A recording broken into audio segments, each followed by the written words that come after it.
তালুত বাহিনীর মুজাহিদদের মধ্যে দাউদ নবীর দুই ভাই ছিল। সুবহানাল্লাহ। কোন নবী? দাউদ নবীর তিন ভাই। দুই ভাই গেছে জেহাদে, আর দাউদ নবী সবার ছোট ভাই, তিনি বাবার সেবা করার জন্য রয়ে গেছে। বাবা দাউদ নবীকে পাঠাইলেন, বাবা দাউদ তুমি একটু যাও, গিয়ে দেখো তো তোমার বড় দুই ভাইয়ের কি খবর। দাউদ নবীর বয়স তখন 16 বছর। তিনি গেলেন বড় দুই ভাইকে তালাশ করার জন্য। তাদেরকে তালাশ করতে গিয়ে দেখে মুসলমানদের জয় ঘোষণার জন্য শুধু একটা বাধা, জালুতকে পরাজিত করলেই মুসলমানদের জয় নিশ্চিত, আর বাইতুল মুকাদ্দাস তাদের অধীনে চলে আসবে। কিন্তু কেউ সাহস করতেছে না। দাউদ নবী গেলেন বাদশা তালুতের কাছে, গিয়ে বললেন কি ব্যাপার, আপনারা কেউ যাচ্ছেন না কেন? যদি কেউ না যান আমারই পাঠান। দাউদ নবী বললেন, তুমি ছোট মানুষ, বয়স মাত্র 16, তুমি কি করো? আরে আপনারা কেউ যাইতেছেন না, একজন তো যাবে, তো সে একজন আমারে পাঠান, হয়তো আমি শহীদ হবো, না হয় গাজী হবো। প্রথমে সবাই বলছে বাহিনীর, না না না এরা পাঠান না। দাউদ নবী বুঝাইলেন, যদি না পাঠান তা তো আপনারা কেউ যাচ্ছেন না, একজন তো যেতেই হবে, সে একজন আমারে পাঠান, যেহেতু কেউ যান না। তখন অগত্যা উপায় না দেখে বললেন, ঠিক আছে তুমি যখন যেতে যাচ্ছ যাও। 16 বছরের দাউদ নবী পালোয়ান জালুতের সামনে গেছে একটা পাথর নিয়ে। জালুত তো হাসাহাসি করতেছে, এটা কোনো কথা, কে আসতেছে আমার সামনে? দাউদ নবী আল্লাহর নাম নিয়ে পাথরটা মারছে জালুতের বরাবর, জালুতের মাথার পাশ দিয়ে আঘাত করে সাথে সাথে জমিনে লুটায় পড়ছে। দাউদ নবী জালুতকে পরাজিত করে দেয়। 16 বছরের দাউদ নবীর কাছে, তখনও নবী হয় নাই, জালুতের মতো পালোয়ান পরাজিত হয়ে গেছে। পরবর্তীতে আল্লাহ তাআলা দাউদ নবীকে নবুয়ত দান করে, আবার রাজত্ব দান করে। মনে রাখবেন, দাউদ নবী ওই নবী যাকে আল্লাহ একসাথে নবুয়ত এবং রাজত্ব, বাদশাহী দুইটা দান করছে। বাইতুল মুকাদ্দাসকে কেন্দ্র করে দাউদ নবী শাসন করলেন 40 বছর। কয় বছর? দাউদ নবী চলে যাওয়ার পর তার সন্তান সুলাইমান আলাইহিস সালাম, তিনিও 40 বছর শাসন করলেন। 40 দুগুণে কত? এই 80 বছর ভালো ছিল আপনার। এরপর বনী ইসরাইলের মাঝে তাওহীদবাদী ছিল, কিন্তু আস্তে আস্তে আবার তারা আল্লাহর অবাধ্যতায় লিপ্ত হয়ে গেল। এক পর্যায়ে এরকম লিপ্ত হতে হতে তাদের কাছ থেকে আবার বাইতুল মুকাদ্দাস ছুটে যায়। কেন ছুটে? কারণ বাইতুল মুকাদ্দাস থাকবে কাদের কাছে? শুধুমাত্র তাওহীদবাদীদের কাছে। তো ইহুদিদের দাবি হলো এটা আমাদের। আসলে তো প্রথম তারা না, প্রথম তো আমি বলছি যে কেনানি, আমরীয়, হেক্সোস, ফিনিশিয়ান, ব্লেসড, এটা কিন্তু আমি বলেছিলাম শুরুতে। তো তাদের দাবি এটা তাদের। আমি বললাম তো, যে কোনো আপনি একজন ইহুদিকে বলেন, কারোর সাথে বসতে বলেন যে প্রমাণ করুক এটা তারা পূর্বে ছিল না, এটা প্রমাণ করতে পারবে না, শুধু জোরে, গায়ের জোরে। এইভাবে করতে করতে আধুনিক কালে 1917, কত? 1917-তে ফিলিস্তিনে ইহুদিদের সংখ্যা ছিল মাত্র 8%। কত পার্সেন্ট? 8%। ইহুদিরা একটা টার্গেট করলো, সারা পৃথিবীর ইহুদিদেরকে কৌশলে ফিলিস্তিনে আনবো, আনার পর আমরা বাইতুল মুকাদ্দাসকে কেন্দ্র বানায়া সারা দুনিয়া আমরা শাসন করব। এটাকে আরবিতে বলা হয় সাইহুনিয়া, ইংরেজিতে বলা হয় জায়োনিজম। কি বলা হয়? জায়োনিজম। আরবিতে বলা হয় সাইহুনিয়া। এই জায়োনিজম, এটার থিওরি হলো তারাই পুরো পৃথিবী শাসন করবে, আর এটার কেন্দ্র বানাবে বাইতুল মুকাদ্দাস। তাদের দুর্বিসন্ধি কি জানেন? বাইতুল মুকাদ্দাস থেকে তারা জায়গা দখল করতে করতে মদিনা পর্যন্ত তাদের কেন্দ্র বানাবে। কি পর্যন্ত? মদিনা। এটা তাদের টার্গেট। এই লক্ষ্যে তারা ফিলিস্তিনিদের কাছ থেকে জমি ক্রয় করা শুরু করলো। কম দামি জমি তারা বেশি দামে ফিলিস্তিনিদের কাছে কিনতে লাগলো। তখন ভারত উপমহাদেশের ওলামায়ে কেরাম, আলহামদুলিল্লাহ বলেন, দারুল উলুম দেওবন্দের আলেমরা ফতোয়া দিয়েছিলেন, ফিলিস্তিনিদেরকে বলেছিলেন আপনারা ইসরায়েলিদের কাছে জমি বিক্রি করেন না, তাদের নিয়ত ভালো না, ইহুদিদের কাছে জমি বিক্রি জায়েজ আছে। কিন্তু তখন আলেমরা ফতোয়া দিয়েছে প্রেক্ষাপট অনুযায়ী, না, জমি বিক্রি করলে সমস্যা হতে পারে। ইসরায়েলিরা জমি কিনতে কিনতে আস্তে আস্তে তাদের সীমানা বাড়াইলো। 1917-তে যেখানে ছিল 8%, 1948-এ সেটা হয়ে গেল 38%। 38% হওয়ার পর দালাল কিছু রাষ্ট্রকে তারা হাত করে 1948-এ তারা একটা রাষ্ট্র গঠনের দাবি করলো। সেই রাষ্ট্রের নাম দিল ইসরায়েল। এটাই হলো বর্তমান ইসরায়েল। ইসরায়েল কার নাম? ইয়াকুব নবীর নাম। আরে মনে না, কার নাম? ইয়াকুব নবী না, তারা বনি ইসরায়েল, তো সেখান থেকে তারা নাম দিছে ইসরায়েল। তো এইটা নাম দেওয়ার পর 1948-এ তারা একটা স্বাধীন রাষ্ট্র ঘোষণা করলো। এরপর তারা এই ইসরায়েলকে কেন্দ্র বানায় একের পর এক ফিলিস্তিনের উপর হামলা করা শুরু করলো। তারা এইভাবে তাদের এই হামলার প্রতিহত করার জন্য যদিও 3টা রাষ্ট্র চেষ্টা করেছিল 1967-তে, মিশর, তুরস্ক আর হলো আপনার সিরিয়া। মিশর, জর্দান, সিরিয়া। মিশর, জর্দান আর সিরিয়া। 1967-তে এই 3 রাষ্ট্র মিলে ইসরায়েলকে প্রতিহত করার চেষ্টা চালিয়েছিল। ইসরায়েল 6 দিনে তাদেরকে ধরাশয়ী করে ফেলছে। কয় দিনে? ধরাশয়ী কিভাবে হলো? তখন একটা মুনাফিকি কাজ সংগঠিত হয়েছিল, একটা মুনাফিকি আচরণ হয়েছিল, যে মুনাফিকিটা করেছিল আমাদের পার্শ্ববর্তী রাষ্ট্র। এই মুনাফিকির কারণে 1967-তে ইসরায়েলিরা আপনার 3টা রাষ্ট্রকে 6 দিনে ধরাশয়ী করেছে। যদি ওই 3 রাষ্ট্রের স্লোগানটা বেশি সুন্দর ছিল না, মুসলিম 3টা রাষ্ট্রেরই স্লোগান ছিল জাতীয়তাবাদের স্লোগান। তারা স্লোগান দিয়েছিল আল ইজ্জাতুল লিল আরব। এই স্লোগানটা আসলে ইসলাম সমর্থন করে না। এরপর থেকে ফিলিস্তিনের পক্ষে মুজাহিদরা সুন্দর একটা স্লোগানের মাধ্যমে ফিলিস্তিনের পক্ষে লড়াই করা শুরু করলো। তাদের স্লোগান আল ইজ্জুলিল্লাহ, ইজ্জত আল্লাহ, সম্মান আল্লাহ। আগের স্লোগানটা ছিল জাতীয়তাবাদের, আর মুজাহিদদের স্লোগানটা হলো আল্লাহর স্লোগান, যে সম্মান আল্লাহ, সম্মান আল্লাহ। ফিলিস্তিনের পক্ষে মুজাহিদ যারা লড়তেছে, আমরা আশাবাদী তাদেরকে এখনো পরিপূর্ণভাবে ধরাশয়ী করা সম্ভব হয়নি, হবেও না ইনশাআল্লাহ, যতদিন না চূড়ান্তভাবে ফিলিস্তিন মুসলমানদের না হচ্ছে। এই মুসলমানদের জন্য আমাদের দোয়া করা। তা আমরা কি করব? আমরা দোয়া করব, আমরা আন্দোলন করব, আমরা প্রতিবাদ জানাবো। আমরা মুনাফিক রূপী মুসলিম শাসকদেরকে আমরা প্রতিবাদের মাধ্যমে তাদেরকে কথা বলাতে বাধ্য করতে হবে। আমি আপনি কথা বললে যতটা কাজ হবে, মুসলিম শাসকরা কথা বললে এর চেয়ে বেশি কাজ হবে। কিন্তু অজানা এক কারণে মুসলিম শাসকরা এখানে নীরবতা পালন করে। আল্লাহ তাদেরকে শুভ বুদ্ধি দান করেন। মনে আসেনি কোত্থেকে গেলাম? গুনাহ মাফের 4 নাম্বার উপায় আল্লাহ রসুলের আনুগত্য করা সর্বক্ষেত্রে। ব্যক্তি জীবন, পারিবারিক জীবন, সামাজিক জীবন, অর্থনৈতিক জীবন, রাষ্ট্রীয় জীবন, আন্তর্জাতিক জীবন। আমাদের বর্তমান আন্তর্জাতিক ইস্যু হলো ফিলিস্তিন। তারা আমাদের ভাই। এই ভাইদেরকে ভাই মনে করে আল্লাহ রসুলের আদর্শ আমরা দুনিয়াতে প্রতিষ্ঠিত করার চেষ্টা চালাবো ইনশাআল্লাহ। আল্লাহ আমাদের কথাগুলো মনে রাখার তৌফিক দান করেন। সংক্ষেপে যা বললাম ফিলিস্তিনের ব্যাপারে, যতটুকু মনে থাকে রাখবেন। খালি এতটুকু মনে রাখবেন, তারা যেই দাবিতে বলে বাইতুল মুকাদ্দাস, তাদের দাবিটা কি সঠিক না ভুল সম্পূর্ণ? কারণ আমি হিস্টোরি বললাম যে প্রথমে আসলে কারা ছিল সেখানে। সূরা আলী ইমরানের 31 নম্বর আয়াতে আল্লাহ বলেন, কুল ইন কুনতুম তুহিব্বুনাল্লাহ ফাত্তাবিউনি ইউহিব্বুকুমুল্লাহ ওয়া ইয়াগফির লাকুম যুনুবাকুম ওয়াল্লাহু গফুরুর রহিম। নবী আপনি বলেন, যদি তোমরা আল্লাহকে ভালোবাসো তাহলে আমার অনুসরণ করো। যদি আমি নবীর অনুসরণ করো, আল্লাহ তোমাদেরকে ভালোবাসবেন। ওয়া ইয়াগফির লাকুম যুনুবাকুম, তোমাদের জিন্দেগীর সব গুনাহ মাফ করে দিবেন। গুনাহ মাফের 5 নাম্বার উপায় আজান দেওয়া। কি দেওয়া? আজান দেননি? এই জায়গায় যারা আছেন জীবনে একবার হলে আজান দিবেন কারা কারা? মাশাআল্লাহ সবাই। আর এখন বর্তমানে নিয়মিত আজান কারা দেন দেখি? মুয়াজ্জিন সাহেব যারা আছেন, মাশাআল্লাহ। হাদিসে আসছে টানা 12 বছর আজান দিলে ওয়াজাবাত লাহুল জান্নাহ, জান্নাত ওয়াজিব। আবু দাউদের 515 নম্বর হাদিস, ক্বালা রাসূলুল্লাহ সাল্লাল্লাহু আলাইহি ওয়াসাল্লাম আল মুআযযিনু ইগফারু লাহু মাদা সাওতিহি ওয়া ইয়াশহাদু লাহু কুল্লু রাতাবিন ওয়া ইয়াবিস। মুয়াজ্জিনের আজানের আওয়াজ চারপাশে যেই পরিমাণ যায়, এই পরিমাণ পর্যন্ত মুয়াজ্জিনের গুনাহ ক্ষমা করে দেওয়া হয়। মুয়াজ্জিনের আজানের আওয়াজ আল্লাহর যত ভিজা সৃষ্টি, শুষ্ক সৃষ্টি, মুয়াজ্জিনের আজান এই ভিজা সৃষ্টি আর শুকনা সৃষ্টি যাদের পাশ দিয়ে মুয়াজ্জিনের আজানটা যায়, এই সৃষ্টিগুলো কিয়ামতের ময়দানে মুয়াজ্জিনের পক্ষে আল্লাহর কাছে সাক্ষী দিবে। তাহলে 5 নাম্বার গুনাহ মাফের উপায় আজান দেওয়া। 6 নাম্বার 2 রাকাত নামাজ পড়া। এই আমলটা দেরি করেন না, আজকেই পারলে করেন। 2 রাকাত নামাজ বাসায় গিয়ে আজকে করবেন। সবাই খালি নিয়োগ করে যে কালকে করবো, পরে আগামী বছর জিগাইলেও আপনার বলে যে না এখনো করি নাই।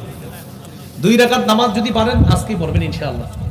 আবু দাউদের 1521 নম্বর হাদিস, এই হাদিসের মধ্যে আছে, ক্বালা রাসূলুল্লাহ সাল্লাল্লাহু আলাইহি ওয়াসাল্লাম মা মিন আবদিন ইউযনিবু যামবা ফায়ুহসিনুত তুহুরা ফায়াকুমু ফায়ুসাল্লি রাকআতাইন ইল্লা গফারাল্লাহু লাহু যামবা। রাসূলুল্লাহ সাল্লাল্লাহু আলাইহি সাল্লাম বলেন, কোন ব্যক্তির গুনাহ হয়ে যাওয়ার পর সে যদি সুন্দরভাবে পবিত্রতা অর্জন করে 2 রাকাত সালাত আদায় করে, তার সালাম ফিরানো শেষ, তার গুনাহ শেষ। আল্লাহ তার জিন্দেগীর সব গুনাহ মাফ করে দেয়। 7 নাম্বার গুনাহ মাফের উপায় নিয়মিত 5 ওয়াক্ত নামাজ পড়া। সহিহ বুখারীর 526 নম্বর হাদিস, এক ব্যক্তি রাসূলুল্লাহ সাল্লাল্লাহু আলাইহি সাল্লামের কাছে এসে একটা গুনাহের কথা বললেন। ওই মুহূর্তে আল্লাহ সূরা হুদের 114 নম্বর আয়াত নাযিল করে দিলেন। সুবহানাল্লাহ। আল্লাহ তাআলা বলেন, ওয়া আকিমিস সালাতা তারাফাইন নাহারি ওয়া যুলাফাম মিনাল লাইল ইন্নাল হাসানাতি ইউযহিবনাস সাইয়্যাত। তুমি দিনের 2 প্রান্তে নামাজ কায়েম করো, রাতের কিছু অংশে নামাজ পড়ো, অর্থাৎ 5 ওয়াক্ত নামাজ পড়ো। নিশ্চয়ই পুণ্য পাপের কাজকে দূর করে দেয়। এখানে পুণ্য দ্বারা উদ্দেশ্য 1 নাম্বার 5 ওয়াক্ত নামাজ। যারা নিয়মিত 5 ওয়াক্ত নামাজ পড়বে, আল্লাহ তাদের গুনাহগুলা ধুয়ে মুছে সাফ করে দিবে। তো এই আয়াত নাজিল হওয়ার পর যে সাহাবী আসছে সমস্যা নিয়ে, হুজুর আমার পাপ, এটা কি আয়াত আমার জন্যই শুধু? নবীজি বললেন না, বাল লিজামিই উম্মতি, সারা পৃথিবীতে আমার যত মুসলমান উম্মত সবার জন্য এই আয়াত। তাহলে 7 নাম্বার 5 ওয়াক্ত নামাজ পড়া, পড়ব তো ইনশাআল্লাহ। সূরা বাকারা 238 নম্বর আয়াতে আল্লাহ বলেন, হাফিজু আলাস সালাওয়াতি ওয়াস সালাতিল মুস্তা, তোমরা নামাজ সমূহের প্রতি যত্নবান হও, বিশেষ করে আসরের নামাজ। আসরের নামাজ কেন? আসরে কেউ থাকে বাজারে, কেউ থাকে মাঠে, আর মা বোনরা চুলার সামনে থাকে। ভাতটা সিদ্ধ হইলে আসরটা পড়বো, আলুটা সিদ্ধ হইলে আসরটা পড়বো, এই সিদ্ধ করতে করতে সূর্য হলুদ বানায়, আর আমরাও অলসতা বশত সূর্যটা হলুদ বানাই। এই সূর্য হলুদ বানায়া যারা আসর পরে, বলেন এই যে পরে না, বলছে নবীজি যারা সূর্যটা হলুদ ইচ্ছা করে বানায়া আসর পরে, তিলকা সালাতুল মুনাফিকিনা, তিলকা সালাতুল মুনাফিকিনা, তিলকা সালাতুল মুনাফিকিনা। নবী বলেন যারা ইচ্ছাকৃতভাবে সূর্য হলুদ বানায়া আসর পরে, এটা মুনাফিকের নামাজ, এটা মুনাফিকের নামাজ, এটা মুনাফিকের নামাজ। আবু দাউদ 413 নম্বর হাদিসে আছে যে নবী বলছেন এটা মুনাফিকের নামাজ, এটা মুনাফিকের নামাজ, এটা মুনাফিকের নামাজ। কামা ফানাকারা আরবাআ, দাঁড়ায়া কোনো মতে মোরগের মতো 4টা ঠোকর দেয়, আল্লাহু আকবার, সামি আল্লাহু আকবার, আল্লাহু আকবার, এরকম 4টা ঠোকর দেয়। ওই যে সূর্য ডুবে ডুবে তো তাড়াতাড়ি আপনার 4 রাকাত নামাজ পড়ে। নবীজি সাল্লাল্লাহু আলাইহি সাল্লাম বললেন এটা মুনাফিকের নামাজ। বলেন ভাই ভুলগুলো তো আমাদের হয়ে যাচ্ছে, এটা যেন ইচ্ছাকৃত ভাবে না হয়, আল্লাহ আমাদেরকে হেফাজত করেন। এশার নামাজ, ফজর নামাজ, এই 2 নামাজে গুরুত্ব বেশি দিতে হবে। সব নামাজ তো পড়বো আমরা, কিন্তু এই 2 নামাজ কেন? সাধারণত শয়তান ধোকা দিয়ে এশাটা পড়ায় না। শয়তান বলে এই এত তাড়াতাড়ি এশা পড়বি কেন, আরো সময় আছে না? তো পরে আপনার 10টা বেজে যায়, পরে আবার চিন্তা করে অমুক মসজিদে না পাশে ছোট্ট একটা রুমে জামাত হয় মাঝে মাঝে, তুমি ওইটাতে গিয়ে পড়বা। আবার শয়তান ধোকা দেয়, ধোকা দিতে দিতে 12টা বাজায় ফেলে। তো উনি চিন্তা করে নামাজটা পড়ি, শয়তান কয় এই 12টার পরেও এশা পড়া যায়, অপেক্ষা করো। এইভাবে হজরতে আপনার হঠাৎ ঘুমায় যায়, ওইটা থেকে সকাল 10টা। শয়তান ধোকা দিয়ে এশাটা পড়ায় না। আবার ফজরের সময় কি করে? হাদিসে আসছে শয়তান রাতের বেলা কি করে, বুখারীর বর্ণনা, আলাইকা লাইলুন তাওয়িল ফারকুদ, শয়তান গিট মারে এই জায়গায়, মাথার খুলিতে 3টা গিট মারে, আর বলে ফারকুদ, এই ঘুমাও ঘুমাও ঘুমাও ঘুমাও। হাদিসে আসছে তোমাদের কেউ যখন ঘুমাও তখন কি করে, শয়তান 3টা গিট মারে এখানে, আর বলে আলাইকা লাইলুন তাওয়িল, এই রাত অনেক লম্বা আছে, ঘুমাও ঘুমাও আরো ঘুমাও, এরকম বুঝায় আপনার শয়তান। দেখবেন ফজরের সময় শরীর এত ভালো লাগে, ও মেসেজ করে দেয় ঘুমাও। তো যখন আপনি উঠা যান, উঠা যখন দোয়াটা পড়েন, সাথে সাথে 3 গিটের 1 গিট খুলে যায়। যখন ওযু করেন 2 নাম্বার গিট খুলে যায়, রইল কয়টা? একটা। যখন ফজর পড়েন তখন আপনি, বুখারীর বর্ণনা, ফাসবাহা নাশীতান নাফসি, তখন উৎফুল্ল মনে তার সকালটা শুরু হয়। ইনশাআল্লাহ আমার একটা সংকলন আসবে বাজারে, উৎফুল্ল মনে প্রভাত, ইনশাআল্লাহ একটা কিতাব আসবে, উৎফুল্ল মনে প্রভাত। এই হাদিস থেকে অনুপ্রাণিত হয়ে এই কিতাবটা ইনশাআল্লাহ রচনা করার চেষ্টা আছে। তো উৎফুল্ল মনে সকালটা তার শুরু হয়। তাহলে 3 গিট খুলে কিভাবে?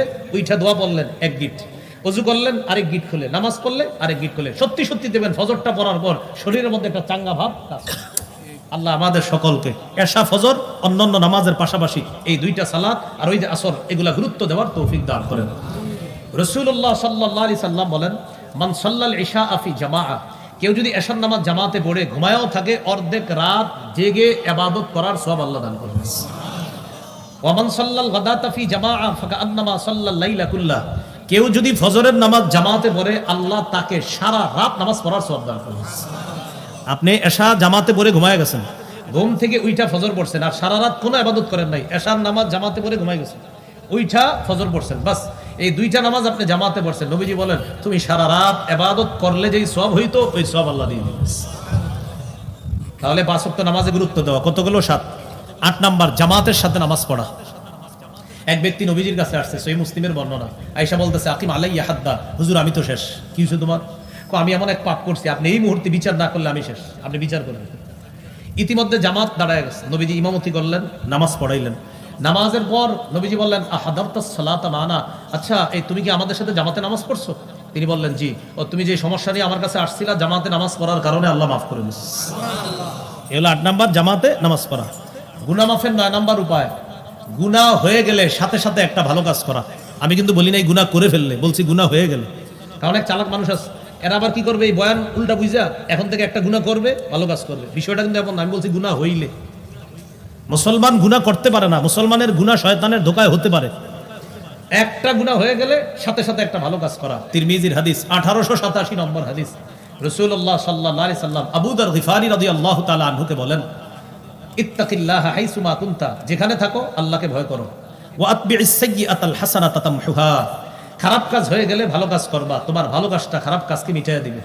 ওয়া খালিকিন নাসা বিখুলুকিন হাসান, উত্তম আচরণ করবা মানুষের সাথে। গুনাহ মাফের 10 নাম্বার উপায় জিকিরের মজলিসে বসা। এই যে মজলিসে আছেন এটা জিকিরের মজলিস। সহিহ বুখারীর 6408 নম্বর হাদিস।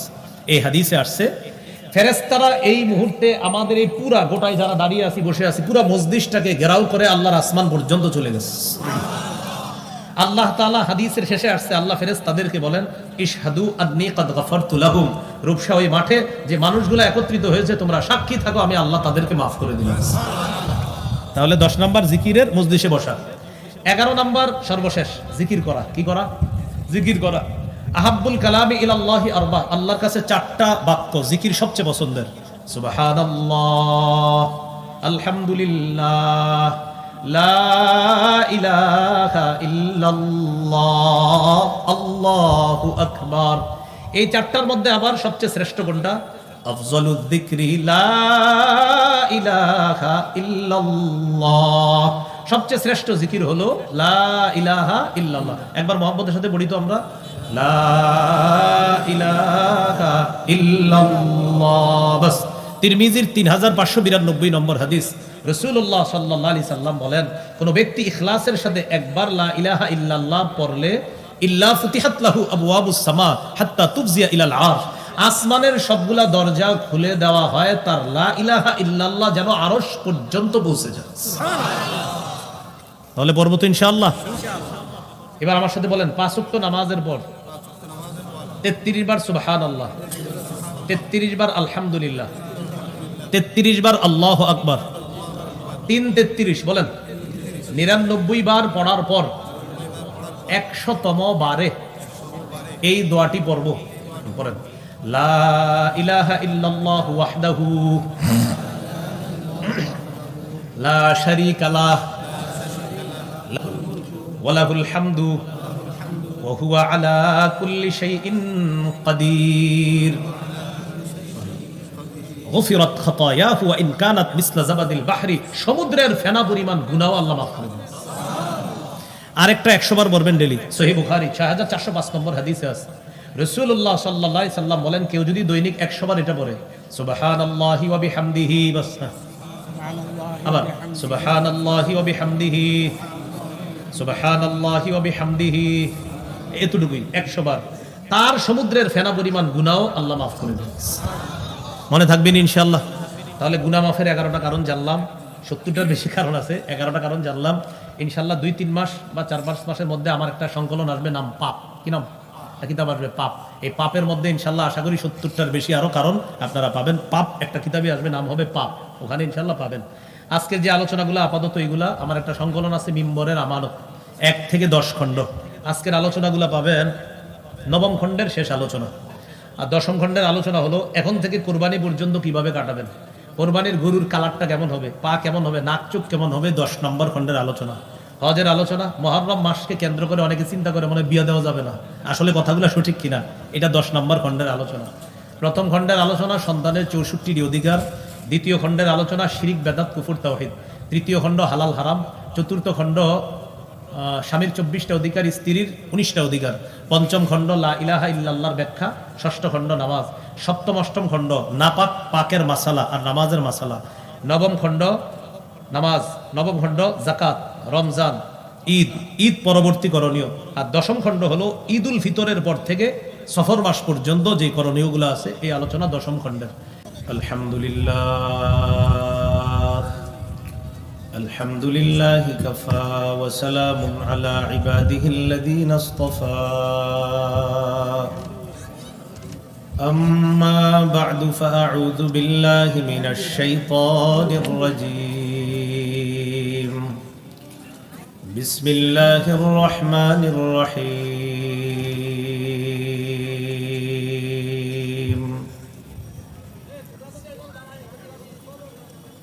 ونجيناه ولوطا إلى الأرض التي باركنا فيها للعالمين. اللهم صل على محمد وعلى آل محمد محمد كما صليت على إبراهيم وعلى آل إبراهيم إنك حميد مجيد اللهم بارك على محمد وعلى آل محمد كما باركت على إبراهيم وعلى آل إبراهيم إنك حميد مجيد اللهم إني أعوذ بك من شر لساني ومن شر سمعي ومن شر بصري ومن شر منيي রূপসা যুব সমাজের উদ্যোগে আয়োজিত প্রথম বার্ষিক ওয়াজ মাহফিলের উপস্থিত হযরত উলামায়ে কেরাম, মুসলমান ভাইয়েরা, আল্লাহ তাআলার দরবারে শুকরিয়া আদায় করছি। আল্লাহ আমাদেরকে এই মাহফিলে উপস্থিত হওয়ার তৌফিক দান করেছেন বলে আলহামদুলিল্লাহ। রমজান মাস যাওয়ার ঠিক 6 দিনের মাথায় এমন সুন্দর একটা আয়োজন যারা করেছে, আল্লাহ তাআলা যেন তাদেরকে উভয় জগতে জাযায়ে খায়ের দান করেন বলে আমিন। রমজান মাস গেল আর যাকে ক্ষমা করা হলো না তার ব্যাপারে রাসূলুল্লাহ সাল্লাল্লাহু আলাইহি ওয়াসাল্লাম কঠোর হুঁশিয়ারি উচ্চারণ করেছেন। তিরমিজির হাদিস 3545 নম্বর হাদিস। রাসূলুল্লাহ সাল্লাল্লাহু আলাইহি ওয়াসাল্লাম বলেন, রগিমা আনফু রাজুলিন দাখালা আলাইহি রমাদান সুম্মা সালাখা ক্বাবলা আন ইউগফারা লাহু। ওই ব্যক্তির নাক ধুলণ্ঠিত হোক, ওই ব্যক্তির নাক ধুলোয় দূষিত হোক, সে ধ্বংস হোক। যার কাছে রমজান মাস আসলো কিন্তু তাকে ক্ষমা করা হলো না, সে ধ্বংস হোক। এই জন্য দেখেন রমজান আসলো আবার চলে গেল। আর এটাও হাদিস দ্বারা বোঝা যায় কিয়ামতের আগে সময় সংকুচিত হয়ে যাবে। তিরমিজির হাদিস 2332 নম্বর হাদিস। রাসূলুল্লাহ সাল্লাল্লাহু আলাইহি ওয়াসাল্লাম বলেন, লা তাকুমুস সাআতু হাত্তা ইয়াতাকারাবাজ জামান। কিয়ামত ততক্ষণ সংগঠিত হবে না যতক্ষণ সময় সংকুচিত না হবে। হাত্তা তাকুনাস সানাতু কাশ-শাহরি ওয়াশ-শাহরু কাল-জুমুআ। এমন হয়ে যাবে বছর হবে মাসের মতো, মাস হবে সপ্তাহের মতো, সপ্তাহ হয়ে যাবে একদিনের মতো, একদিন মনে হবে আগুনের একটা দোলা উপরে উঠছে আর নামছে এরকম। এর মধ্য দিয়ে আমাদেরকে গুনাহমুক্ত হয়ে কবরে যাওয়ার চেষ্টা করতে হবে। আল্লাহ তৌফিক দান করেন। গুনাহ থেকে কিভাবে মুক্ত হব? গুনাহ মাফের 70টার বেশি উপায় আছে। আমি আপনাদের সামনে নির্বাচিত 11টা উপায় আলোচনা করব ইনশাআল্লাহ। একটু মন দিয়ে শুনি। 1 নাম্বার উপায়, খাঁটি তওবা করা। সূরা তাহরিমের 8 নম্বর আয়াত, 28 পারা 20 নম্বর পৃষ্ঠা আল্লাহ বলেন, ইয়া আইয়ুহাল্লাযীনা আমানু তুবু ইলাল্লাহি তাওবাতান নাসুহা আসা রাব্বুকুম আন ইউকাফিরা আনকুম সাইয়্যাতিকুম ওয়া ইউদখিলাকুম জান্নাতিন তাজরি মিন তাহতিহাল আনহার। হে ঈমানদারগণ, তোমরা আল্লাহর কাছে খাঁটি তওবা করো। আশা করা যায় তোমাদের রব তোমাদের জীবনের সমস্ত গুনাহ মাফ করে দিবেন। ইবনে মাজাহ হাদিসের কিতাব 4250 নম্বর হাদিস। عن عبد الله بن مسعود رضي الله تعالى عنه قال قال رسول الله صلى الله عليه وسلم التائب من الذنب كمن لا ذنب له। রাসূলুল্লাহ সাল্লাল্লাহু আলাইহি ওয়াসাল্লাম বলেন, গুনাহ থেকে তওবাকারী ব্যক্তি কামান, তার মতো, লা যামবা লাহু, যার কোনো গুনাহই নেই। গুনাহ থেকে তওবাকারী ব্যক্তি কামান, ওই ব্যক্তির মতো, লা যামবা লাহু, যার কোনো গুনাহই নেই। ইবনে মাজাহ 4251 নম্বর হাদিস। عن أنس بن مالك رضي الله تعالى عنه قال رسول الله صلى الله عليه وسلم كل بني آدم خطاء ওয়া খায়রুল খাত্তাইনা আত-তাওয়াবুন। রাসূলুল্লাহ সাল্লাল্লাহু আলাইহি ওয়াসাল্লাম বলেন, আদম সন্তান সকলেরই কম বেশি গুনাহ হয়, তাদের মাঝে যারা তওবা করে, তওবাকারীদেরকে আমি নবী সর্বোত্তম বলে ঘোষণা করলাম। ইবনে মাজাহ 4253 নম্বর হাদিস। عن عبد الله بن عمرو رضي الله تعالى عنهما عن النبي صلى الله عليه وسلم إن الله لا يقبل توبة العبد ما لم يغرر। রাসূলুল্লাহ সাল্লাল্লাহু আলাইহি ওয়াসাল্লাম বলেন, প্রাণ কণ্ঠাগত না হওয়া পর্যন্ত তথা মৃত্যুর আগ পর্যন্ত নিশ্চয়ই আল্লাহ বান্দার তওবা কবুল করেন। তিরমিজির হাদিস 3538 নম্বর হাদিস। এই হাদিসের মধ্যে আছে, قال رسول الله صلى الله عليه وسلم لله أفرح أشد فرحان بتوبة أحدكم من أحدكم بضالته إذا وجدها। রাসূলুল্লাহ সাল্লাল্লাহু আলাইহি ওয়াসাল্লাম বলেন, তোমাদের কেউ হারিয়ে যাওয়া বস্তু ফিরে পাওয়ার পর যেই পরিমাণ খুশি হও, হারিয়ে যাওয়া বস্তু ফিরে পেয়ে মালিক যেই পরিমাণ খুশি হয়, কোনো বান্দা তওবা করলে ওই ব্যক্তির চেয়ে আল্লাহ আরো কোটি গুণ বেশি খুশি হয়ে যায়। তওবার মৌলিক 3টি শর্ত, সাথে আরেকটি, মোট 4টি। এটা একটু মনে রাখা। 1 নাম্বার গুনাহ থেকে ফিরে আসা, 2 নাম্বার গুনাহের উপর অনুতপ্ত হওয়া, 3 নাম্বার দৃঢ় প্রতিজ্ঞা করা আমি ভবিষ্যতে এই গুনাহ আর করব না। 1 নম্বর গুনাহ থেকে ফিরে আসা, 2 নম্বর অতীতের গুনাহের উপর অনুতপ্ত হওয়া। অনুতপ্ত হওয়াটাও একটা তওবা। ইবনে মাজাহ 4252 নম্বর হাদিস। এই হাদিসে আছে আন-নাদামু আত-তাওবা। কোন বান্দা গুনাহের উপর অনুতপ্ত হলে এই অনুতপ্ত হওয়াটাকেই আল্লাহ তওবা হিসাবে কবুল করে নেন। আল্লাহ আমাদের সকলকে অতীত জীবনে যে গুনাহ করেছি, গুনাহ থেকে ফিরে এসে গুনাহের উপর অনুতপ্ত হয়ে দৃঢ় প্রতিজ্ঞা করব এই গুনাহ যেন আর না করি, আল্লাহ তৌফিক দান করেন।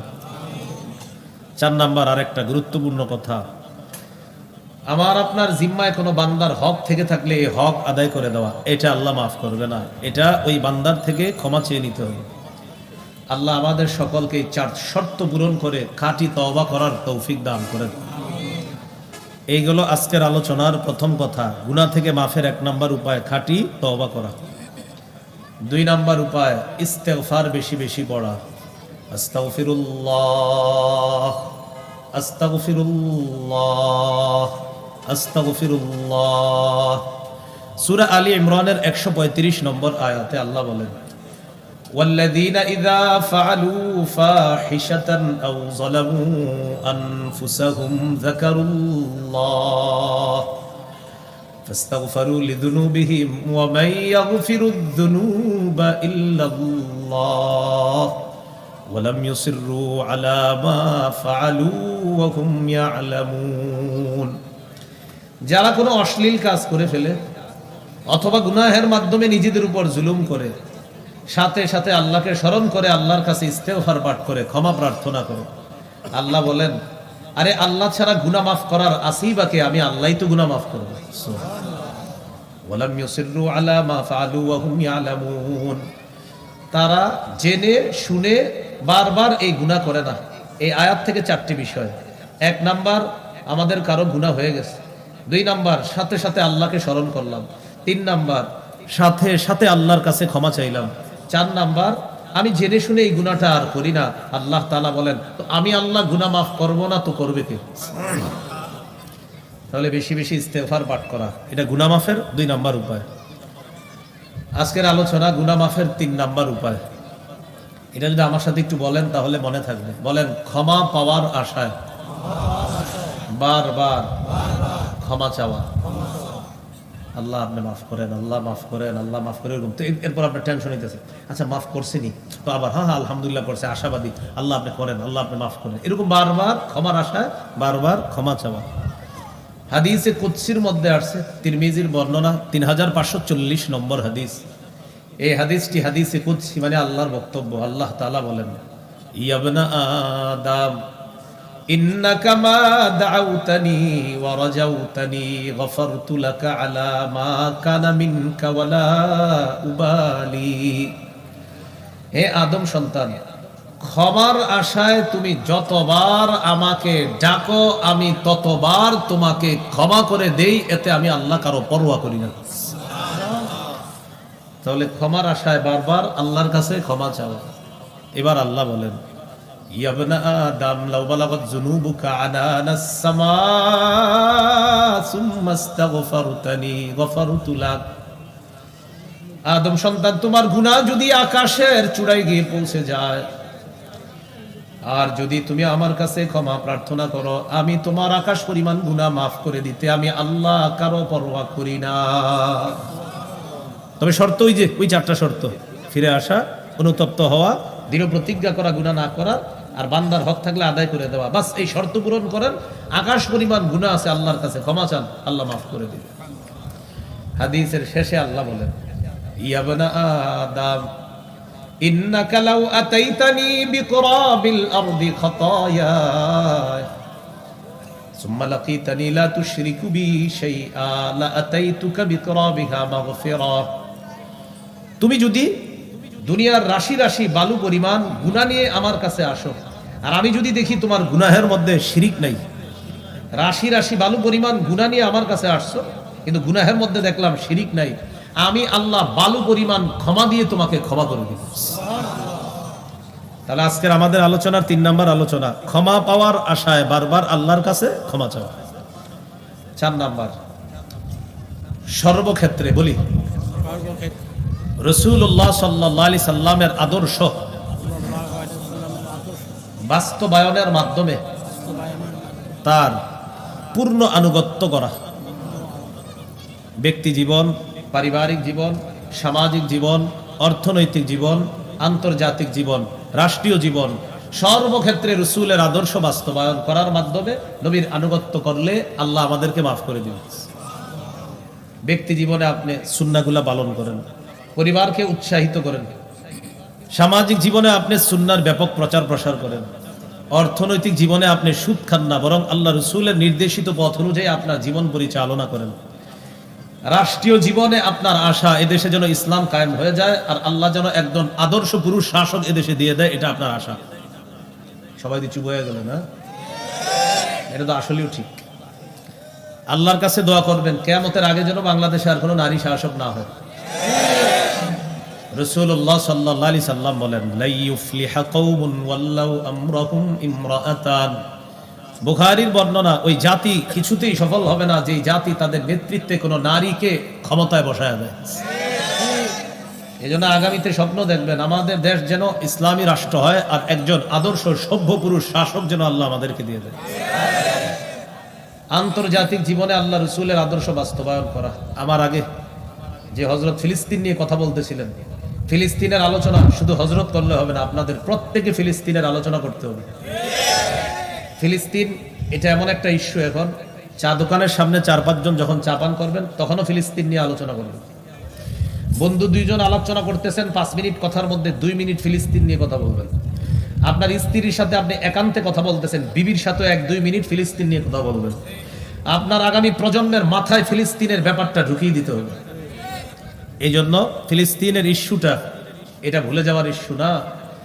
যতদিন পর্যন্ত দখলদার বাহিনী সেখান থেকে না যাচ্ছে ততদিন আমাদের কথা বলা এটা বন্ধ হবে না। আমরা প্রতিবাদ জানানো বন্ধ করব না, করতে পারি না, কারণ ফিলিস্তিনের মুসলমান আমার আপনার দেহের অংশ। তাহলে সর্বক্ষেত্রে আল্লাহ রাসূল সাল্লাল্লাহু আলাইহি সাল্লামের আদর্শ বাস্তবায়নের মাধ্যমে পূর্ণ আনুগত্য করা। ইসরায়েল যারা, তাদের দাবি হলো যে ফিলিস্তিন তাদের, আসলে দাবিটা সঠিক না। এই দাবিটা কি না সঠিক না। পৃথিবীর শুরুর দিকে আপনার একটা যুগ ছিল, এই যুগকে বলা হতো প্রস্তর যুগ। কি যুগ? একদম মাদায় দিক সেদিক নেওয়া যাবে না, মন দিয়ে শুনেন। প্রস্তর যুগ কি যুগ? মানে পাথরের দা কুড়াল টুরাল ছিল না। মানুষ প্রাণী শিকার করত, পাথর দিয়ে ধারালো কিছু বানায়া প্রাণী শিকার করত।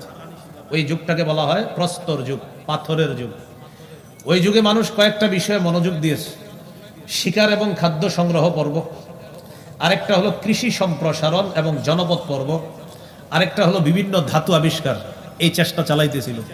তখন তারা গবেষণা করে দেখছে এই সব কিছু নেয়ামতগুলা বেশি পাওয়া যায় একটা এলাকা, যে এলাকাটার নাম বর্তমানে ফিলিস্তিন, সেখানে সবকিছু পাওয়া যায়। তাহলে ফিলিস্তিন বরকতে পরিপূর্ণ। এখনো ফিলিস্তিনের অবস্থা 27 থেকে 29 তাদের দেশের তাপমাত্রা সবসময়, কি শীতকাল বলেন আর কি গরমকাল বলেন, 27 থেকে 29, কত নাতিশীতোষ্ণ আবহাওয়া। তো এই ফিলিস্তিন এটা বরকতি।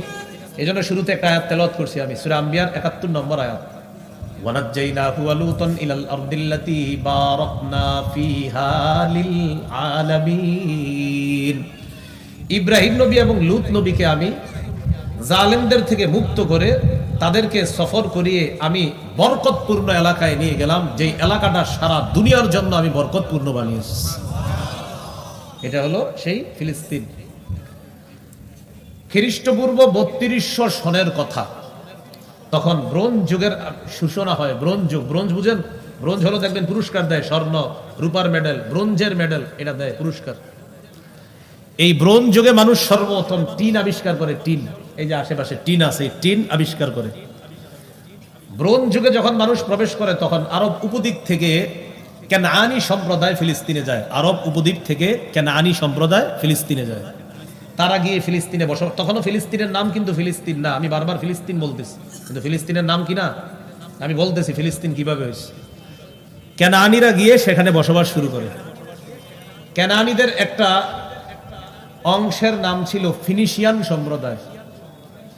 এই ফিনিশিয়ান সম্প্রদায় ফিলিস্তিনের এক পাশে সিরিয়ার অঞ্চল, যেটা ফিলিস্তিনের সাথে লাগানো, সেখানে বসবাস করে ফিনিশিয়ান। আরেকটা এলাকায় বসবাস করে আমোরীয় সম্প্রদায়। আমোরীয় কেনানিরা বসবাস শুরু করে, তাদেরই একটা অংশ ফিনিশিয়ান, তারা এক এলাকায় বসবাস করে। আপনাদের এলাকায় বিভিন্ন গোত্র হয় না, খান বংশ, বাহাদুর বংশ, এরকম। তাহলে একটা হলো ফিনিশিয়ান সম্প্রদায়, আরেকটা হলো আমোরীয় সম্প্রদায়। এই আমোরীয় সম্প্রদায়ের একটা গোত্রের নাম ছিল হেক্সোস। এই হেক্সোস সর্বপ্রথম আল কুদস নামক শহরের গোড়াপত্তন করে। এটার নাম তারা রাখছে ওরসালিম। কি নাম রাখছে? ওরসালিম। এর কয়েকশো বছর পর ভূমধ্য সাগরীয় একটা দ্বীপ আছে, এই দ্বীপের নাম হলো ক্রিট। কি নাম? ক্রিকেট আছে না, ক্রিকেট। এই ক্রিকেটের কয়েক আড্ডা বাদ দেন, ক্রিকেট এই কয়েক আড্ডা বাদ দিলে কি থাকে? ক্রিট। ভূমধ্য সাগরীয় একটা দ্বীপের নাম ক্রিট। এই ক্রিট থেকে একটা জনগোষ্ঠী, তাদের নাম হলো ব্লেসড সম্প্রদায়, তারা ফিলিস্তিনে যায়। তখন ফিলিস্তিনের নাম কি? ওরসালিম। ওই যে ওরসালিম। তারা সেখানে যাওয়ার পর ফিলিস্তিনের নাম বা ওরসালিমের নাম রাখলো বালিস্তিন। কি রাখছে? এই বালিস্তিন পরবর্তীতে রূপান্তরিত হয়েছে ফিলিস্তিন। তাহলে আপনার কেনানিরা বসবাস করে, তাদের থেকে একটা সম্প্রদায় ফিনিশিয়ান, আর একটা গোত্রের নাম আমোরীয়, তাদের একটা গোত্রের নাম হেক্সোস। তারা একটা এলাকা গঠন করছে, এটার নাম রাখছে ওরসালিম বা আল কুদস। ওই এলাকায় ভূমধ্য সাগরীয় দ্বীপ থেকে একটা এলাকা, এটার নাম ক্রিট। এই এলাকার ব্লেস সম্প্রদায় ফিলিস্তিনে যায়, তারাও এটার নাম রাখছে বালিস্তিন। তাহলে কুদস, ওরসালিম, এরপর হলো বালিস্তিন। ওই বালিস্তিন পরবর্তীত রূপ হয়ে এখন বর্তমান ফিলিস্তিন। এই হলো ফিলিস্তিন নামকরণের ইতিহাস। কিন্তু আমার ইতিহাস শোনানোর মূল উদ্দেশ্য হলো, তাহলে বলেন তো এই ইতিহাসে একবারও কি আমি ইহুদিদের নাম বলছি? তার মানে শুরুতে ইহুদিরা ছিল না, ছিল কেনানিরা, ছিল আমোরীয়রা, ছিল হেক্সুস সম্প্রদায়, ছিল ব্লেসড সম্প্রদায়। কিন্তু বর্তমান ইসরায়েলের দাবি হলো না আমরা আগে ছিলাম, একটা ভাও দাবি। এমনকি তাদের তাওরাত কিতাবের মধ্যেও প্রমাণ হয় যে তারা এই জায়গায় প্রথম বসবাস করে নাই, বরং কেনানিরা এখানে প্রথম বসবাস। এটা শুধু তাদের দাবি, তাদের দাবির সপক্ষে কোনো দলিল নাই, কোনো প্রমাণ নাই। এইভাবে আপনার চলতেছে। খ্রিস্টপূর্ব 1900 সনে ইব্রাহিম আলাইহিস সালাতু ওয়াস সালাম হিজরত করে ফিলিস্তিনে আসে। সুবহানাল্লাহ। ইব্রাহিম নবীর একজন সন্তান হয়, নাম ইসমাইল। ইসমাইল নবীর বংশে মাত্র একজন নবী, তিনি আমাদের নবী মুহাম্মদ সাল্লাল্লাহু আলাইহি সাল্লাম। এই জন্য মনে রাখতে হবে আমাদের নবীর শেকড়ের সম্পর্ক ফিলিস্তিনের সাথে। ইব্রাহিম নবীর সন্তান ইসমাইল। ইসমাইল নবীর বংশে নবী কয়জন? তিনি আমাদের নবী মুহাম্মদ সাল্লাল্লাহু আলাইহি ওয়াসাল্লাম। ইসমাইল নবীর 13 বছর পর তার ছোট ভাই ইসহাক আলাইহিস সালামের জন্ম হয়। তারা দুইজন ভাই, তবে মা আলাদা। ইসমাইল নবীর আম্মা হলেন হাজেরা, আর ইসহাক নবীর আম্মা হলেন সারা। তাহলে ইসমাইল নবীর থেকে বয়সে 13 বছরের ছোটকে ইসহাক আলাইহিস সালাম। ইসহাক আলাইহিস সালামের একজন সন্তান হয়, নাম ইয়াকুব। ইয়াকুব নবী ইব্রাহিম নবীর জীবদ্দশায় দুনিয়াতে জন্ম নেয়, তার মানে সম্পর্কে ইয়াকুব নবী নাতি, ইব্রাহিম নবী দাদা। ইব্রাহিম নবীর ছেলে ইসাক, ইসাক নবীর ছেলের নাম ইয়াকুব, তো সম্পর্কে ইব্রাহিম নবী হলো দাদা আর ইয়াকুব নবী হলেন নাতি। ইয়াকুব নবী ফিলিস্তিন থেকে হিজরত করে চলে গেলেন তুরস্কের দক্ষিণাঞ্চল হাররান নামক এলাকায়, এখন ওই অঞ্চল আছে তুরস্কের হাররান। তাহলে ইব্রাহিম, তার সন্তানের নাম ইসহাক, তার সন্তানের নাম ইয়াকুব। ইয়াকুব নবী হাররানে গেলেন, সেখানে যাওয়ার পর ইয়াকুব নবী বিয়ে শাদী করার পর তার 11 জন পুত্র সন্তান হয়। ওই 11 জনের একজন হলেন ইউসুফ আলাইহিস সালাতু ওয়াস সালাম। ইউসুফ আলাইহিস সালাতু ওয়াস সালাম, লম্বা ঘটনা আপনারা জানেন, তিনি বিভিন্ন কাহিনীর মাধ্যমে তাকে বিক্রি করে দেওয়া হয়েছে, ওই কূপের মধ্যে পেয়ে চলে গেলেন তিনি মিশর। হিস্ট্রি, ঘটনা ইত্যাদির মাধ্যমে ইউসুফ নবী মিশরের খাদ্য মন্ত্রণালয়ের দায়িত্ব পাওয়ার পর তিনি তার ভাই তার বাবাদেরকে নিয়ে যায় মিশরে। ইউসুফ নবী এবং তার ভাইয়েরা 150 বছর মিশর থাকলেন। ইয়াকুব নবীর আরেকটা নাম আছে, নাম ইসরাইল। বলেন কি নাম? বলেন আমার সাথে। ইসরা অর্থ বান্দা, ইল অর্থ আল্লাহ। ইসরাইল অর্থ আল্লাহর বান্দা। তাহলে বুঝে থাকলে বলেন তো ইয়াকুব নবীর আরেকটা নাম কি? আবার ইয়াকুব নবীর আরেকটা নাম কি? ইসরাইলের সন্তান, এটার আরবি হলো বনু ইসরাইল। এই তাদেরকে আমরা বলি বনি ইসরাইল। ইসরাইলের সন্তানের আরবি কি? বনু ইসরাইল। এই জন্য তাদেরকে বলা হয় বনি ইসরাইল, মানে ইয়াকুব নবীর সন্তান, ইসরাইল নবীর সন্তান। অর্থাৎ ইয়াকুব নবীর আরেক নাম ইসরাইল, ওই ইসরাইলের সন্তানদেরকে বলা হয় বনু ইসরাইল। আর এই নামে কোরআন একটা সূরাও আছে, সূরাতু বনি ইসরাইল। 150 বছর এখানে থাকার পর এরপরে বনি ইসরাইলদের মাঝে আপনার তাওহীদবাদী চেতনা ছিল শুরুতে। আস্তে আস্তে আস্তে আস্তে তাদের মাঝে বিভিন্ন ধরনের মিথ্যা, বিভিন্ন ধরনের হিংসা বিদ্বেষ ছড়িয়ে পড়ে, যা বর্তমান ইহুদিদের মধ্যে আমরা দেখতে পাই। এইভাবে যাইতে যাইতে যাইতে যাইতে বনি ইসরাইলের মাঝে খ্রিস্টপূর্ব 1250-এ আল্লাহ একজন নবী পাঠাইলেন, তার নাম হারুন, আর তার ছোট ভাইয়ের নাম মুসা আলাইহিস সালাতু ওয়াস সালাম। হারুন নবী এবং মুসা নবীকে আল্লাহ খ্রিস্টপূর্ব 1250-এ পাঠাইলেন। মুসা নবীকে আল্লাহ শত্রুর ঘরে লালন পালন করে বড় করলেন ফেরাউন। লম্বা আলোচনা আপনারা শুনছেন।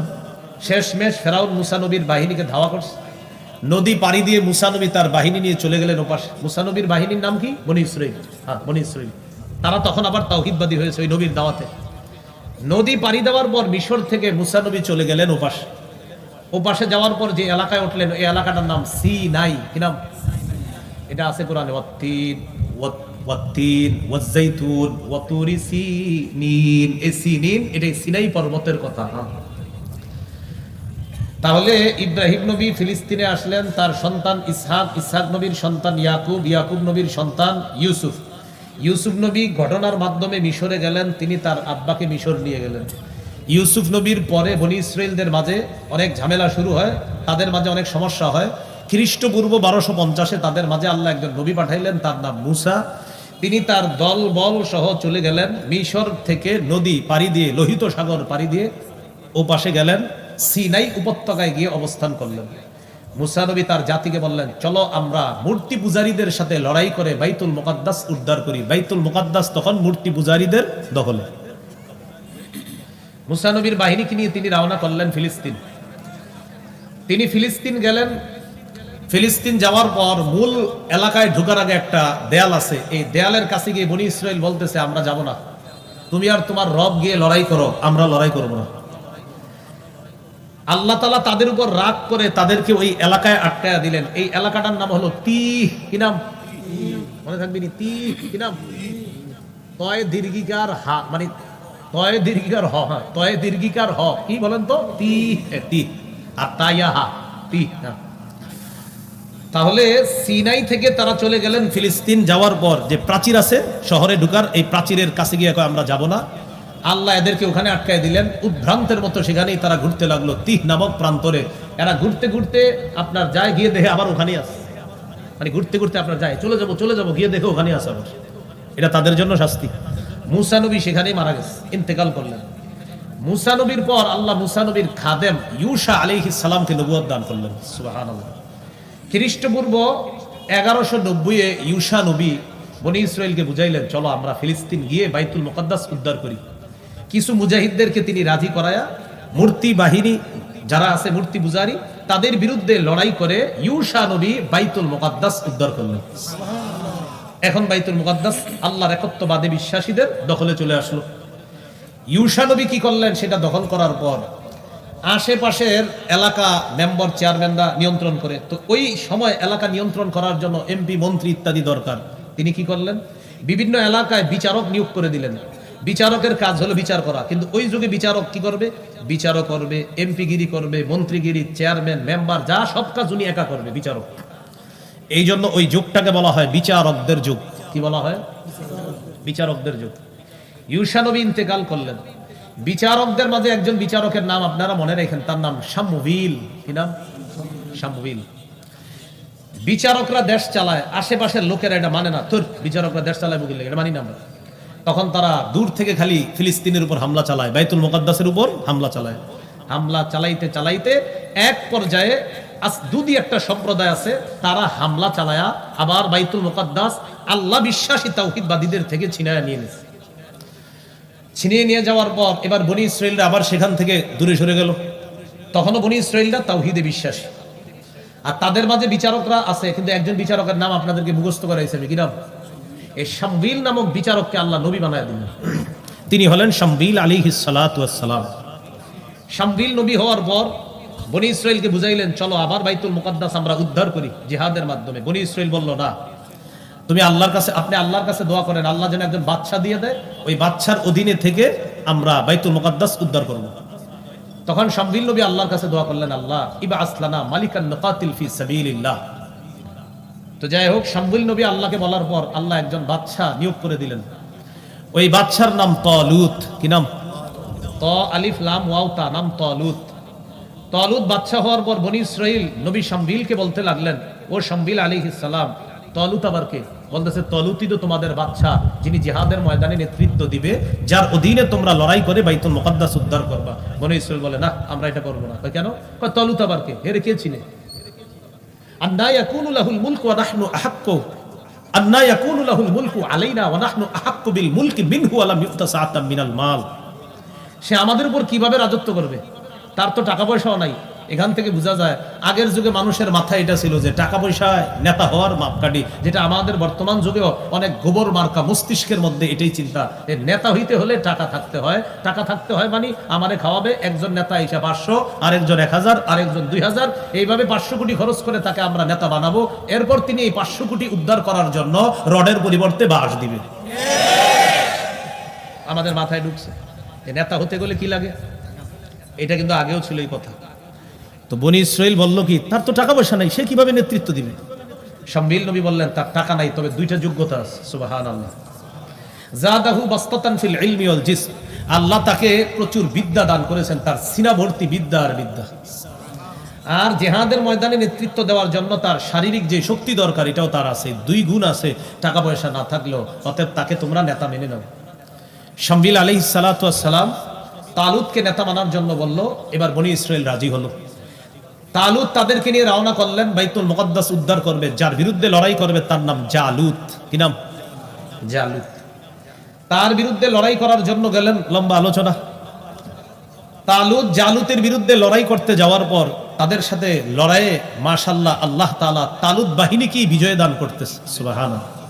তবে ওই যে জালুত যে পালোয়ান, এই পালোয়ানের সাথে কেউ সাহস করে না মাঠে যাওয়ার। কারণ জালুত বারবার মাঠে এসে বলে, আমার সাথে কে লড়াই করবে আসো, কিন্তু কেউ সাহস করে না তার সাথে লড়াই করার। তালুত বাহিনীর মুজাহিদদের মধ্যে দাউদ নবীর 2 ভাই ছিল। সুবহানাল্লাহ। কোন নবী? দাউদ নবীর 3 ভাই। 2 ভাই গেছে জেহাদে, আর দাউদ নবী সবার ছোট ভাই, তিনি বাবার সেবা করার জন্য রয়ে গেছে। বাবা দাউদ নবীকে পাঠাইলেন, বাবা দাউদ তুমি একটু যাও, গিয়ে দেখো তো তোমার বড় 2 ভাইয়ের কি খবর। দাউদ নবীর বয়স তখন 16 বছর। তিনি গেলেন বড় 2 ভাইকে তালাশ করার জন্য। তাদেরকে তালাশ করতে গিয়ে দেখে মুসলমানদের জয় ঘোষণার জন্য শুধু একটা বাধা, জালুতকে পরাজিত করলেই মুসলমানদের জয় নিশ্চিত, আর বাইতুল মুকাদ্দাস তাদের অধীনে চলে আসবে। কিন্তু কেউ সাহস করতেছে না। দাউদ নবী গেলেন বাদশা তালুতের কাছে, গিয়ে বললেন, কি ব্যাপার, আপনারা কেউ যাচ্ছেন না কেন? যদি কেউ না যান আমারই পাঠান। দাউদ নবী বললেন, তুমি ছোট মানুষ, বয়স মাত্র 16, তুমি কি করো? আরে আপনারা কেউ যাইতেছেন না, একজন তো যাবে, তো সে একজন আমারে পাঠান, হয়তো আমি শহীদ হবো, না হয় গাজী হবো। সবাই প্রথমে সবাই বলছে বাহিনীর, না না না না, এরা পাঠান না। দাউদ নবী বুঝাইলেন, যদি না পাঠান তাহলে তো আপনারা কেউ যাচ্ছেন না, একজন তো যেতেই হবে, সে একজন আমারে পাঠান, যেহেতু কেউ যান না। তখন অগত্যা উপায় না দেখে বললেন, ঠিক আছে তুমি যখন যেতে যাচ্ছ যাও। 16 বছরের দাউদ নবী পালোয়ান জালুতের সামনে গেছে একটা পাথর নিয়ে। জালুত তো হাসাহাসি করতেছে, এটা কোনো কথা, কে আসতেছে আমার সামনে। দাউদ নবী আল্লাহর নাম নিয়ে পাথরটা মারছে জালুতের বরাবর, জালুতের মাথার পাশ দিয়ে আঘাত করে সাথে সাথে জমিনে লুটায় পড়ছে। দাউদ নবী জালুতকে পরাজিত করে দেয়। 16 বছরের দাউদ নবীর কাছে তখনও নবী হয় নাই, জালুতের মতো পালোয়ান পরাজিত হয়ে গেছে। পরবর্তীতে আল্লাহ তাআলা দাউদ নবীকে নবুয়ত দান করে, আবার রাজত্ব দান করে। মনে রাখবেন, দাউদ নবী ওই নবী যাকে আল্লাহ একসাথে নবুয়ত এবং রাজত্ব, বাদশাহী দুইটা দান করছে। বাইতুল মুকাদ্দাসকে কেন্দ্র করে দাউদ নবী শাসন করলেন 40 বছর। কয় বছর? দাউদ নবী চলে যাওয়ার পর তার সন্তান সুলাইমান আলাইহিস সালাম, তিনিও 40 বছর শাসন করলেন। 40 দুগুণে কত? এই 80 বছর ভালো ছিল আপনার। এরপর বনী ইসরাইলের মাঝে তাওহীদবাদী ছিল, কিন্তু আস্তে আস্তে আবার তারা আল্লাহর অবাধ্যতায় লিপ্ত হয়ে গেল। এক পর্যায়ে এরকম লিপ্ত হতে হতে তাদের কাছ থেকে আবার বাইতুল মুকাদ্দাস ছুটে যায়। কেন ছুটে? কারণ বাইতুল মুকাদ্দাস থাকবে কাদের কাছে? শুধুমাত্র তাওহীদবাদীদের কাছে। তো ইহুদিদের দাবি হলো এটা আমাদের। আসলে তো প্রথম তারা না, প্রথম তো আমি বলছি যে কেনানি, আমরীয়, হেক্সোস, ফিনিশিয়ান, ব্লেসড, এটা কিন্তু আমি বলেছিলাম শুরুতে। তো তাদের দাবি এটা তাদের। আমি বললাম তো, যে কোনো আপনি একজন ইহুদিকে বলেন, কারোর সাথে বসতে বলেন যে প্রমাণ করুক এটা তারা পূর্বে ছিল না, প্রমাণ করতে পারবে না, শুধু জোরে, গায়ের জোরে। এইভাবে করতে করতে আধুনিক কালে 1917তে ফিলিস্তিনে ইহুদিদের সংখ্যা ছিল মাত্র 8%। কত পার্সেন্ট? 8%। ইহুদিরা একটা টার্গেট করলো, সারা পৃথিবীর ইহুদিদেরকে কৌশলে ফিলিস্তিনে আনবো, আনার পর আমরা বাইতুল মুকাদ্দাসকে কেন্দ্র বানায়া সারা দুনিয়া আমরা শাসন করব। এটাকে আরবিতে বলা হয় সাইহুনিয়া, ইংরেজিতে বলা হয় জায়োনিজম। কি বলা হয়? জায়োনিজম। আরবিতে বলা হয় সাইহুনিয়া। এই জায়োনিজম, এটার থিওরি হলো তারাই পুরো পৃথিবী শাসন করবে, আর এটার কেন্দ্র বানাবে বাইতুল মুকাদ্দাস। তাদের দুর্বিসন্ধি কি জানেন? বাইতুল মুকাদ্দাস থেকে তারা জায়গা দখল করতে করতে মদিনা পর্যন্ত তাদের কেন্দ্র বানাবে। কি পর্যন্ত? মদিনা। এটা তাদের টার্গেট। এই লক্ষ্যে তারা ফিলিস্তিনিদের কাছ থেকে জমি ক্রয় করা শুরু করলো। কম দামি জমি তারা বেশি দামে ফিলিস্তিনিদের কাছে কিনতে লাগলো। তখন ভারত উপমহাদেশের ওলামায়ে কেরাম, আলহামদুলিল্লাহ বলেন, দারুল উলুম দেওবন্দের আলেমরা ফতোয়া দিয়েছিলেন, ফিলিস্তিনিদেরকে বলেছিলেন আপনারা ইসরায়েলিদের কাছে জমি বিক্রি করেন না, তাদের নিয়ত ভালো না। ইহুদিদের কাছে জমি বিক্রি জায়েজ আছে, কিন্তু তখন আলেমরা ফতোয়া দিছে প্রেক্ষাপট অনুযায়ী, না, জমি বিক্রি করলে সমস্যা হতে পারে। ইসরায়েলিরা জমি কিনতে কিনতে আস্তে আস্তে তাদের সীমানা বাড়াইলো। 1917তে যেখানে ছিল 8%, 1948-এ সেটা হয়ে গেল 38%। 38% হওয়ার পর দালাল কিছু রাষ্ট্রকে তারা হাত করে 1948-এ তারা একটা রাষ্ট্র গঠনের দাবি করলো। সেই রাষ্ট্রের নাম দিল ইসরায়েল। এটাই হলো বর্তমান ইসরায়েল।